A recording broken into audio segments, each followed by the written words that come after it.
Assalamualaikum warahmatullahi wabarakatuh. Nama saya Nadia Handayani dari Prodi PTIK 1C. Untuk memenuhi tugas mata kuliah pengantar teknologi informasi dan komunikasi, saya akan sedikit memaparkan tentang sistem informasi manajemen berbasiskan komputer. Sistem informasi manajemen berbasis komputer. Nah, penjelasan kali ini yang akan saya bahas itu adalah pengertian dari sistem informasi manajemen berbasis komputer. Yang kedua, tujuan sistem informasi berbasis komputer. Yang ketiga, unsur-unsur sistem informasi manajemen berbasis komputer. Yang keempat, mekanisme kerja sistem informasi manajemen berbasis komputer. Dan yang terakhir itu adalah pengimplementasiannya, sistem informasi manajemen berbasis komputer.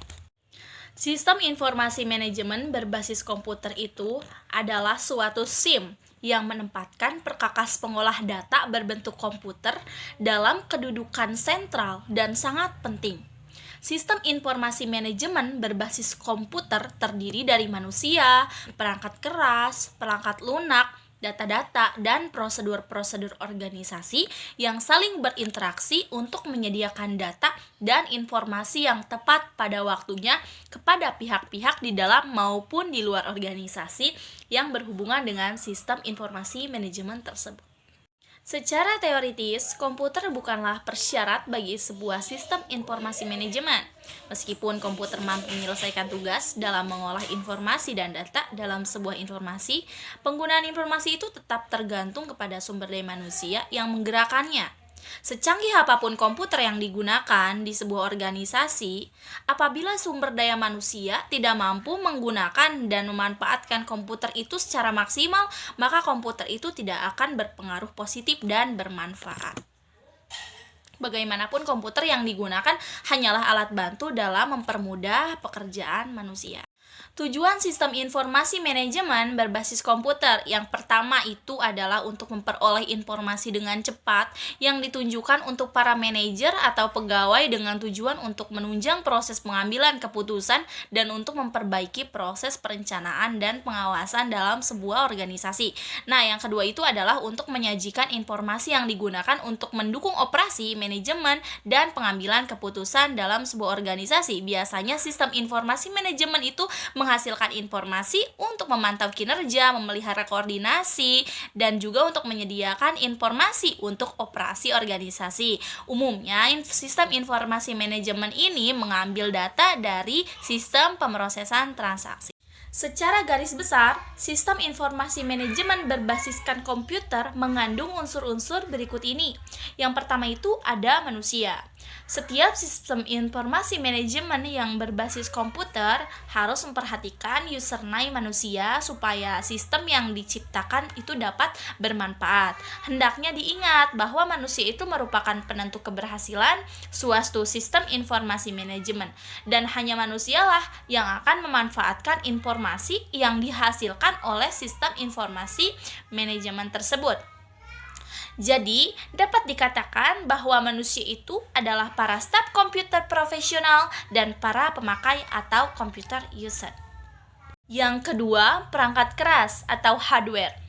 Istilah perangkat keras itu menunjuk kepada perkakas mesin. Perangkat keras tersebut terdiri dari CPU atau Central Processing Unit, perkakas pendukung atau output device, perangkat penyimpanan atau memori, ataupun perangkat komunikasi. Yang ketiga, ada perangkat lunak atau software. Istilah perangkat lunak ini merujuk kepada program-program komputer beserta petunjuk-petunjuk manual pendukungnya. Program komputer adalah instruksi-instruksi yang dibaca oleh mesin dan memperhatikan bagian-bagian dari perangkat keras sistem informasi manajemen yang berbasiskan komputer untuk berfungsi sedemikian rupa sehingga dapat menghasilkan informasi yang bermanfaat dari data yang tersedia. Dan yang keempat itu ada data. Nah, data ini adalah fakta-fakta yang akan dibuat menjadi informasi yang bermanfaat.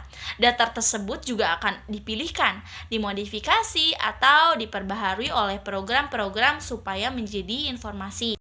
Yang kelima adalah prosedur. Prosedur itu merupakan peraturan-peraturan yang menentukan operasi sistem komputer. Nah, misalnya pada setiap akses operator komputer, pada pengelola induk harus dilaporkan waktu dan otoritasnya. Adapun mekanisme kerja sistem informasi manajemen.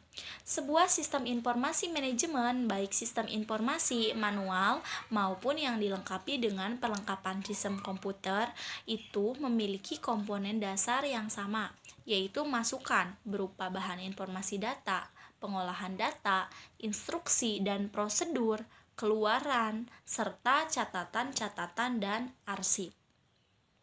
Menurut Mardik pada tahun 1997 halaman 98 menyatakan bahwa komponen-komponen sistem informasi manajemen itu dibagi menjadi 5 bagian. Yang pertama itu adalah input data. Yang kedua adalah pengolahan data, yang ketiga catatan dan arsip, yang keempat instruksi dan prosedur, dan yang terakhir itu yang kelima adalah output. Mekanisme kerja sistem informasi ini dapat digambarkan sebagai komponen pokok dari sebuah sistem informasi. Sebagai sebuah mekanisme kerja, fungsi-fungsi pokok sistem informasi manajemen dapat diilustrasikan sebagai sebuah alur kerja, yaitu memasukkan data ke dalam sistemnya, kemudian data tersebut diolah dengan menyusun kembali data input dan arsip-arsip penyimpanan.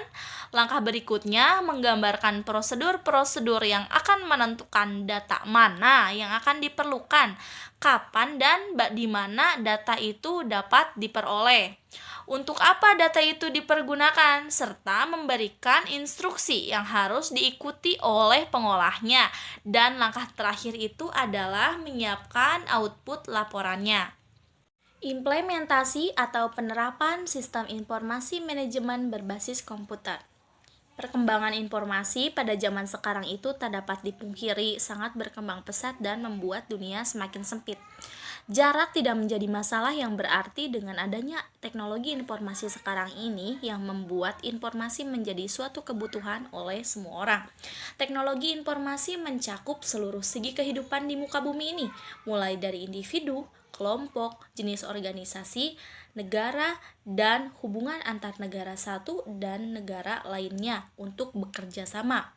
Hal-hal tersebut juga berlaku bagi sebuah organisasi pendidikan, termasuk di dalamnya sekolah.